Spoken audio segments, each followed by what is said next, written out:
Bonjour Serge Arnaud sur Grimaldi FM. Elle nous vient de la Peine, elle est écrivain.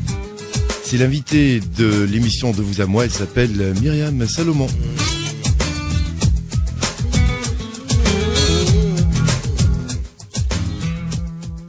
Myriam, bonjour. Bonjour. Comment t'es venu le goût de l'écriture d'abord? Déjà tout simplement parce que j'adore lire, depuis que je suis toute petite, en Ouais. passant par les bibliothèques roses. Non, je sais pas si ça s'appelle toujours comme ça, mais à l'époque c'était ça. Et puis, oui, j'ai des parents qui lisaient tout le temps, alors moi je lisais tout le temps aussi. Voilà. Et puis très tôt, j'ai lu de tout. J'ai commencé à lire même du fantastique assez jeune, l'écrivain Philippe Ebli, très bon d'ailleurs, et à l'âge de 10 ans, 12 ans, et ça m'a fasciné, autant ces mondes un petit peu inventés, quoi. Déjà, quand j'étais toute petite. Et puis, j'ai toujours lu, donc, ou des BD, ou des magazines, livres, histoires, terroirs. Et en fait, l'écriture m'est venue assez tard. Ah oui. Elle m'est venue, en fait, j'avais ça en moi, j'avais besoin de m'exprimer, mais, peut-être le tumulte de la vie ou quoi, j'avais pas eu le temps de me demander, sous quelle forme j'avais envie de m'exprimer. Et puis, un jour, je me suis tout simplement rappelé une petite chose, comme on a tous des souvenirs d'enfance, un petit épisode, et puis j'étais dans la nature en train de me promener, j'avais un crayon sur moi, un stylo, et je me suis dit, je vais écrire ça. Et puis finalement, j'ai écrit 4 pages, et j'ai trouvé ça sympa. Et puis je me suis dit, je vais la ranger, puis après, j'ai dit, tiens, pourquoi j'écrirais pas l'autre truc dont je me suis rappelé? Et puis de fil en aiguille, j'en suis venue à écrire toute mon enfance, et un petit peu pour le plaisir. Et puis oui, effectivement, je trouvais ça plaisant de mettre ça sur le papier, d'essayer d'arranger les mots. Mais bon, je me cherchais un petit peu, puis j'ai laissé ça de côté. Moi, j'ai eu ma petite fille, et ça prend beaucoup de temps, petit enfant. Ah oui, ça n'est-ce c'est pas sûr, les enfants, ça prend du temps. Mais en même temps, pendant que j'étais enceinte, on a le temps de se poser. C'est le seul moment dans la vie où on peut se poser. Et là m'est venue l'envie vraiment d'écrire, mais de créer. Pas de raconter quelque chose, parce que finalement, écrire sur soi, ça peut être sympa, mais en même temps, moi, c'est pas ce qui m'intéresse. Moi, ce que je voulais, c'était inventer un monde. Un monde rien qu'à moi. Et c'est là que m'est venue l'idée de Gabriel Beauregard, ce personnage dans la montagne, isolé, un petit peu le mythe de l'anti-héros. Oui. Et puis j'avais aucune idée de ce que j'allais faire. J'avais juste une image. L'image d'un chalet au bord d'un lac avec quelqu'un de solitaire à qui il allait arriver quoi, je ne savais pas encore. Et puis j'ai écrit ça pendant que j'étais enceinte. Là depuis, le premier épisode de Gabriel Beauregard, je l'ai remanié au moins 4 fois. Et d'ailleurs, je déconseille grandement à tous ceux qui écrivent de ne pas écrire dans un cahier, mais directement sur l'ordinateur. Parce qu'à l'époque, j'avais écrit sur un cahier, ça a été une horreur. Et puis c'était ma première expérience vraiment de création d'une histoire de A à Z, quoi. Donc là maintenant, quand j'écris, je fais un plan, je travaille un peu plus sérieusement, on va dire. D'accord, et alors en quelle année Gabriel Beauregard? Donc il est... Et Gabriel Beauregard, je l'ai commencé enceinte en 2002 et en fait je ne l'ai finalisé qu'en 2006. Reprend toutes les notes écrites à la main sur l'ordinateur. Voilà, alors ça c'est horrible à faire. Ouais. Et puis je sentais que ça me plaisait pas ce que j'avais écrit. Je sentais qu'il y avait un truc qui clochait, les phrases que je faisais, tout ça, c'était pas vraiment moi. Alors je me suis cherchée encore pendant 1 an pour trouver mon style. Parce que évidemment, comme tout le monde qui a envie d'écrire, moi j'ai aucune formation là-dedans. Il y en a qui me disaient, oui, mais tu devrais écrire comme ci, comme ça, le lecteur il attend ça, les gens attendent. Je dis, attends, moi, je veux écrire comme je veux écrire, ça passe ou ça casse. Je ne veux pas écrire comme un tel ou un tel, je veux que ce soit ma propre personnalité qui soit à travers les livres. Et donc, cela dit, je suis tombée sur des gens qui m'ont bien conseillé, des petits éditeurs, tout ça, très sympa. Il y en a d'autres passages qui n'ont pas été sympas, mais bon, on n'en parlera pas. Ça, c'est comme dans tous les milieux. Oui. Il y a des gens très sympas, très généreux, et d'autres, comme partout. Et puis je me suis jetée à l'eau en 2007. J'ai dit je mets des extraits sur Internet et je verrai bien parce que je préférerais vivre déçu qu'avec des regrets. Oui. Et puis j'ai fait aussi des exemplaires en papier tout bête que j'ai mis à la bibliothèque de mon village à l'époque, à Villeneuve-Loubet, Oui. avec un petit questionnaire en disant aux gens il y avait 10 questions à la fin, pour savoir si ça plaisait, quoi, voilà, tout simplement, ouais. Et il y a eu des bons commentaires? Il y a eu des très mauvais. Très mauvais? À la bibliothèque, il y a eu des très mauvais, même des gens qui m'ont dit faut arrêter d'écrire. Peut-être. Par contre, sur Internet, j'étais allée sur un site un réseau social. Et là, par contre, alors le premier, il m'a descendu, mais non pas sur mon travail, mais en me disant, mais vous croyez qu'on a que ça à faire? Ouais. Et finalement, il terminait en me disant ce qu'il pensait de ce que j'avais écrit et en me disant, continuez quand même, s'il y a quelque chose. Et je suis tombée sur des gens vraiment extraordinaires sur ce site, qui ont été d'une gentillesse, ils m'ont corrigé les fautes, ils m'ont dit ce qu'ils en pensaient, très objectivement.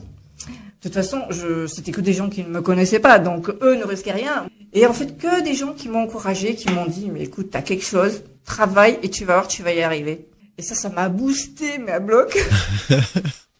Et là, je me suis dit, bon, allez, je me mets là-dedans, mais seulement, il faut que je bosse, quoi. Et puis bon, Gabriel Beauregard, je l'ai retravaillé au moins 4 fois. Encore une nouvelle fois cette année, d'ailleurs. Ça fait quoi quand on reçoit son premier livre, comme ça, dans ses mains? En fait, la première fois, Les Hirondelles, c'est même pas moi qui l'a fait imprimer. C'est un ami.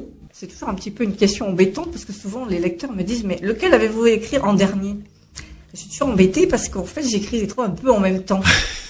Parce qu'en fait, pendant que Beauregard, je le laissais mûrir dans ma tête, entre-temps, j'écrivais les nouvelles, parce qu'on a toujours envie d'écrire, on a toujours des idées quand on est auteur, des idées qui vous traversent la tête sans arrêt. Et puis les idées, si vous les mettez pas à plat, elles s'en vont. Enfin, il faut les écrire du moins, pour pas qu'elles s'échappent. Donc en attendant, comme j'avais toujours besoin d'écrire, j'avais écrit les nouvelles, donc le petit recueil à la limite du monde, et qui est un petit peu une critique de la société humaine, enfin, sans le ton de l'humour, quoi, on va dire. Et Les Hirondelles, en fait, je l'avais écrit tout simplement, j'ai eu un gros tournant dans ma vie, qui fait que j'habite ici d'ailleurs. Voilà, à la peine. Et donc, je me suis dit, mais faut quand même que j'écrive mon histoire, parce que mon histoire d'amour, elle est quand même pas banale du tout, quoi. Alors, Les Hirondelles, c'est autobiographique? Les Hirondelles, c'est autobiographique, c'est mon histoire de l'âge de 2 ans à aujourd'hui. Ah ouais. Parce que c'est vrai que la personne avec qui je vis aujourd'hui, quand on sait que je l'ai rencontrée, j'avais 15 ans. Et qu'on a failli vraiment se louper. Tout en se voyant pendant 25 ans, c'est ça le pire. Donc je me suis dit, bon, allez, ça peut être sympa. Bon, déjà pour moi, j'ai voulu l'écrire pour laisser une trace. Et la première fois que je l'ai écrit, en fait, c'est un ami à moi à qui je l'avais fait lire, qui écrit aussi mais des choses sur la santé. Il est arrivé à la maison, il me l'a sorti. D'ailleurs, il ressemble pas à celui-là, il y a un arbre, c'est une autre photo. Ça m'a fait un truc. Ça me fait, je sais pas, c'est indéfinissable en fait, un petit peu de voir son livre comme ça, tout fini, parce qu'en fait, on a l'impression que c'est pas nous. Ouais. On a l'impression que c'est une autre personne qui l'a écrit. Et comment on se dévoile peut-être ce livre? Tu t'es dévoilé, peut-être c'était plus important. Là complètement, parce qu'en fait, je me suis dit au départ, j'ai changé un petit peu les noms juste pour prendre du recul. Oui. Parce que écrire sur soi, c'est douloureux. Puis c'est pas ce que je préfère, hein. Je l'ai fait une fois, mais je recommencerai peut-être dans 20 ans pour la suite des Hirondelles, mais non, je préfère faire de la création. C'est un retour à la source, en fait, parce que tu as commencé à écrire dans la nature tes petits cahiers, comme tu nous as dit au début, des choses, donc c'est peut-être... En fait, c'était un besoin je me suis dit, faut que je laisse une trace de ça pour ma fille, pour plus tard, quoi, parce que je trouve que c'est bien dans les familles quand il y a des traces comme ça. Et puis je me suis dit, faut que je le fasse maintenant parce que sinon je le ferai jamais. Ouais. Donc tant que c'était frais dans ma tête, ce grand tournant, puis bon, j'ai voulu le faire en hommage effectivement à cette personne avec qui je vis maintenant parce que ma fille et lui, c'est mes deux lumières. D'ailleurs, je leur dédicace à chaque fois les livres. Hein. Toujours donc au début parce que c'est mes pygmalions, quoi.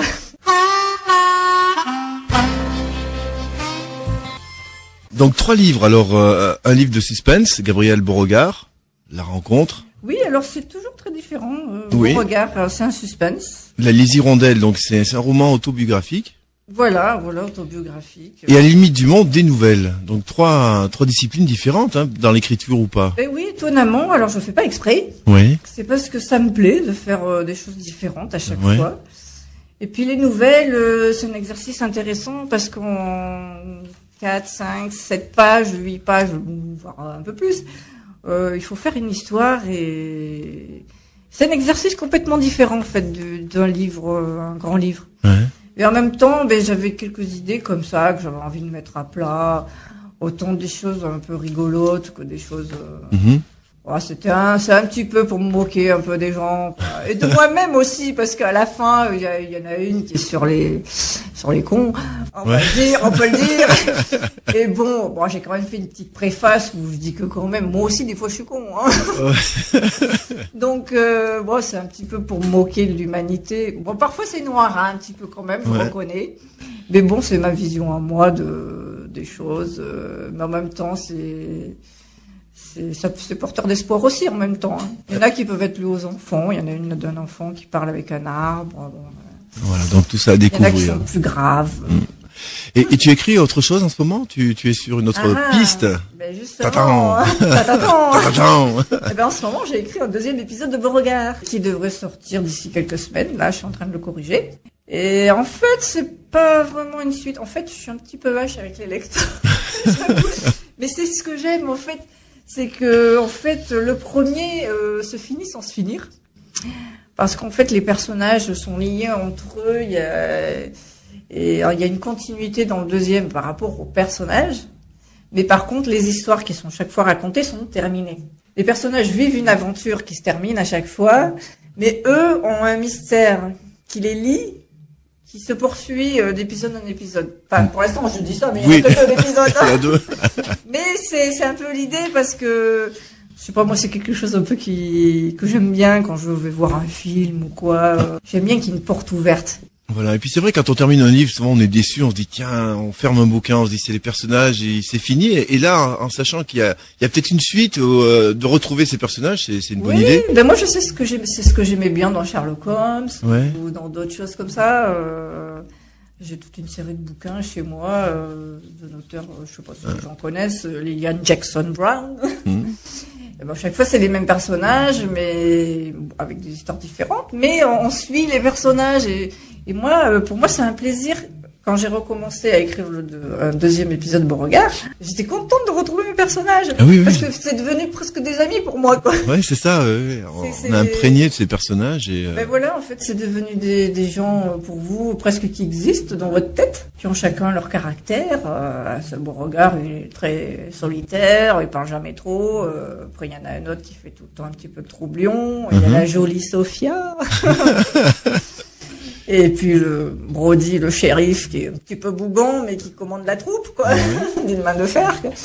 Donc voilà, c'est sympa de retrouver les mêmes personnes et tout en faisant une autre histoire.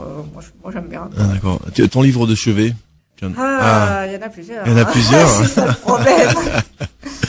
J'aime beaucoup les nouvelles de Buzzati, Buzzati, le cas, parce que ça part effectivement comme à la limite du monde. Moi, j'aime bien les choses qui partent du réel. Et puis tout d'un coup, il y a une petite coquille et puis ça part dans un monde parallèle ou dans des choses un petit peu fantastiques, quoi, dans des mondes parallèles. D'accord. Tu m'as dit tout à l'heure en préparant l'émission que pour écrire, tu avais besoin d'être isolé. Enfin, isolé, ça veut pas forcément dire seul dans la maison. Je m'isole dans ma tête. Parfois, il y a du monde à côté dans la pièce, mais moi, du moment que je suis plongée dans ma scène, je fais plus attention à ce qui se passe autour. Et donc, d'ailleurs, quand on vient me parler, je fais ça travaille. Je suis en train de réfléchir. Ouais. Non, moi, j'évite de travailler quand il y a des gens parce que sinon, on peut pas réfléchir. Parce que moi, je travaille beaucoup. En fait, je sais pas comment font les autres, mais en fait, j'ai été très influencée par le cinéma. Les années 80 d'ailleurs. Voilà, on en parlait tout à l'heure. Ça a été ma première passion, quoi, en fait.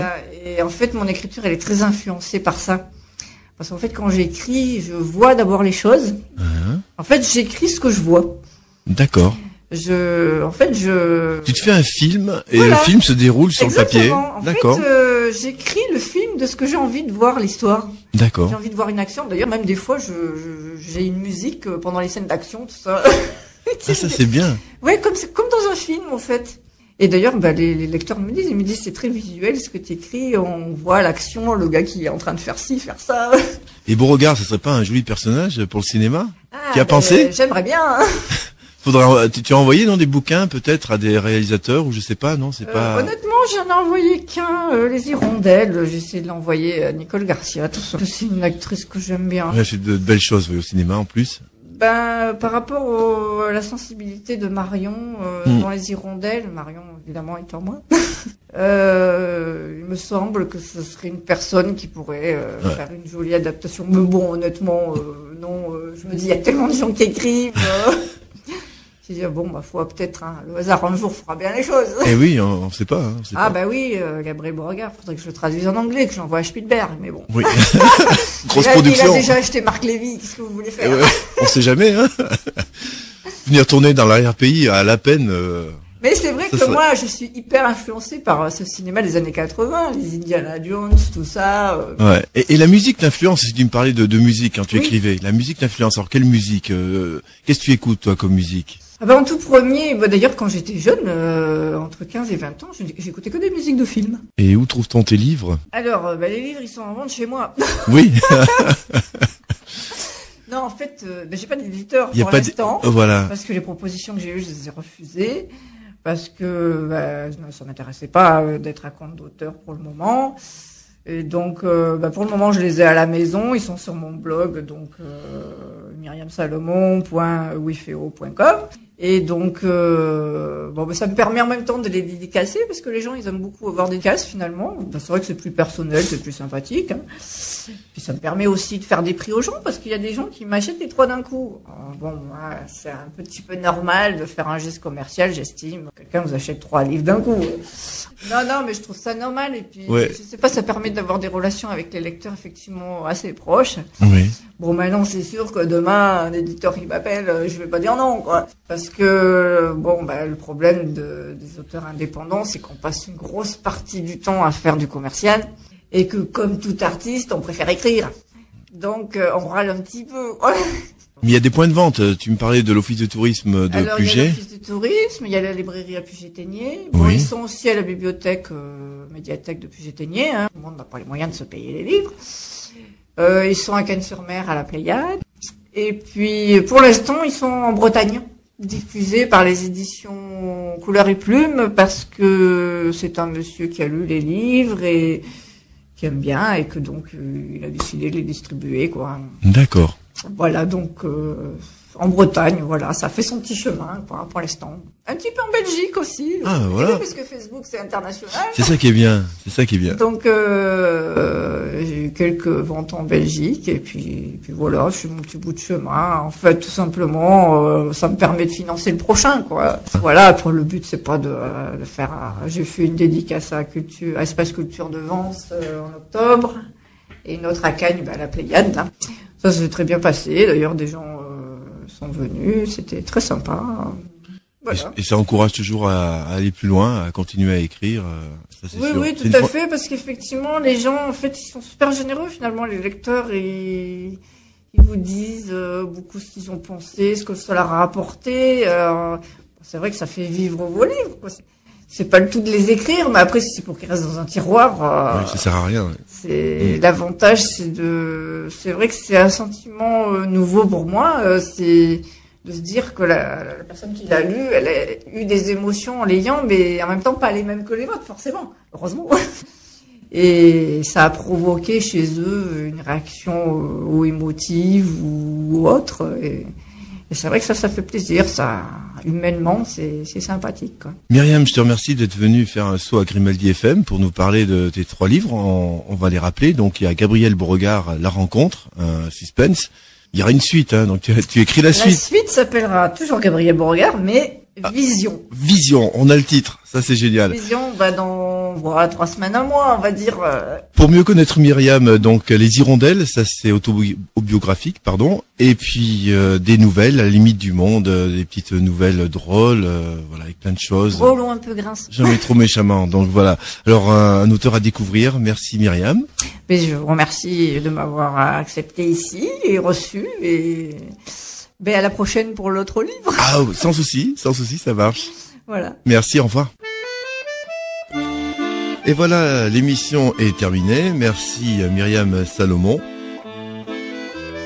On se retrouve très prochainement sur les ondes de Grimaldi FM. On se quitte avec Pigalle, Ne reviens.